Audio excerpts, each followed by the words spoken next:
Now, Yorkshire has produced some pretty notorious criminals, but few were quite as ruthless as Owen Madden from Leeds. With the help of his trademark Yorkshire accent and flat cap, he struck fear into tough gangland mob bosses. What made him different was the city that he ruled. It was New York. Here in the American Deep South lies a street kid from Leeds. He came from Quarry Hill, once one of the city's filthiest slums, and yet he rose out of poverty and anonymity to become one of the richest and most powerful men in the USA. In Britain he's almost forgotten, but in America his name, carved in black granite, is known from east to west, from north to south.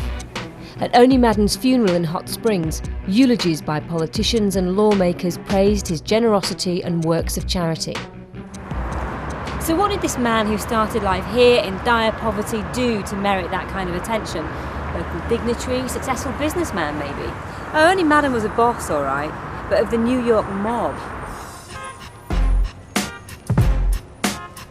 Owen Madden was a cap-wearing, Yorkshire-speaking mobster, and he ruled these streets in the gun-toting gangster heyday of the American Prohibition.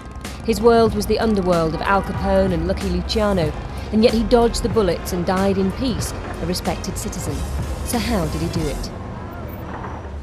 We've come to New York to piece together the forgotten story of the English Godfather. When Owen Madden came here in 1902, he was just one of millions of immigrants who came here looking to make their fortune.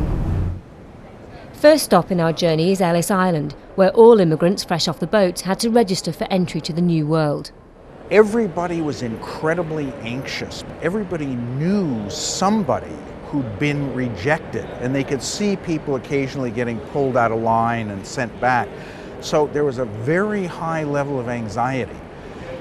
But for most of the immigrants, they got through here in 5 to 6 hours and they were free to go. Welcome to your Ellis Island file. And preserved forever on the immigrant lists here, we found evidence of Owen Madden's modest beginnings. So that shows they're from Leeds there, look. Right. Does that mean they're coming to New York? Yes. Meeting their mother.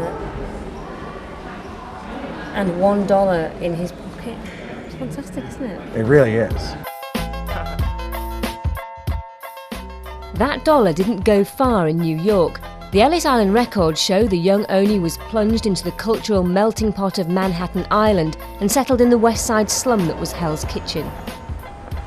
Now Hell's Kitchen is full of trendy bars and restaurants, but then it was one of the roughest, toughest neighbourhoods in New York, and it was here that Owen Madden took the first few steps of his criminal career.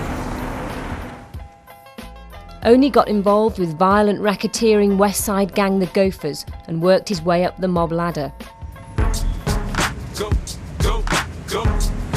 Clues to his early days here are thin on the ground, but no one knows the young Madden's gangland world like mob historian Paul Zukowski. In those days, most of the gangsters were very young. They joined gangs in an early age because they didn't have shoes, they didn't have clothes, they were very poor. Whenever they saw in the streets, they saw men well dressed with a nice gold pocket watch, they went for it. And all these kids are organized in groups and gangs, and that's how they start fighting among themselves for control of certain neighborhoods. Street gangs would prowl around the streets. They would actually have flyers printed.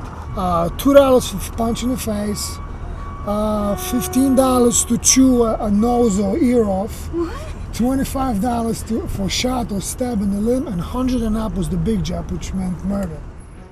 In the company of gangsters like Al Capone and Lucky Luciano, Madden stood out from the crowd. He was described as having the gentle smile of a cherub and the cunning and cruelty of a devil. In 1922, he was shot several times in a nightclub, but within a week, as he lay recovering in hospital, all his assailants were dead. Owen Madden was one of the sharpest. Supposedly he was the dapper dan in any occasion. He was very suave and very sleek, and he was a very dangerous man. He had I don't think they gave him the nickname Oni the Killer for picking flowers.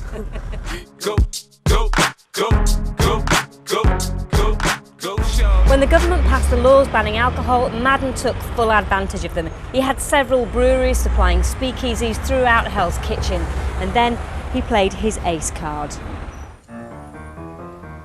He opened up the infamous Cotton Club, the biggest speakeasy of them all. Its musical floor show helped spawn the jazz age of the Roaring Twenties and launch stars like Duke Ellington and Lena Horne.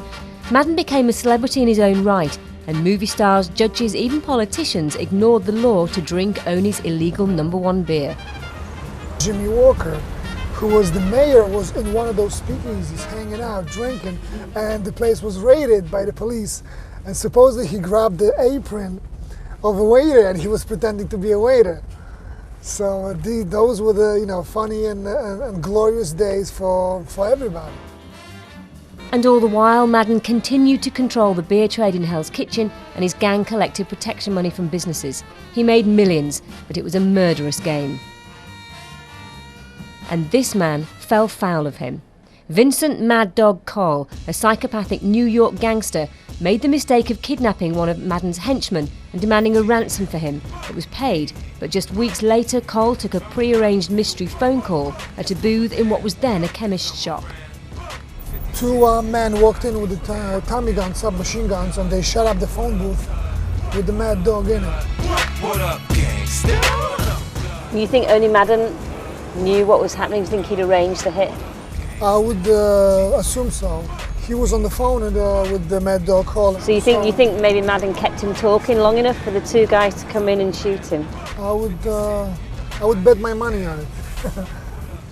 Madden then ducked out of New York completely, but we traced him to America's deep south, to a small town of faded gentility and southern good manners. Here, according to locals, the ruthless killer underwent a character transformation. Oni Madden came here to the spa town of Hot Springs in Arkansas, apparently to retire, but he'd met the love of his life. She was Agnes Denby, the postmaster's daughter. Oni presented her with a giant diamond engagement ring, and they were married for 30 years. They lived in a white clapboard house and seemed the image of respectability. We tracked down one of Agnes's cousins who remembers the couple firsthand. I think she was really taken by him, the way he dressed, the way he looked, the way he talked.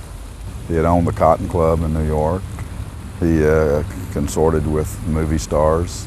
I guess to a young woman who had probably not strayed too far from Hot Springs, he was a very glamorous fellow. For Oni, it helped that behind the genteel facade there was a dark side to Hot Springs. It was a bolt hole for gangsters like Capone who hit the illegal casinos and brothels at night.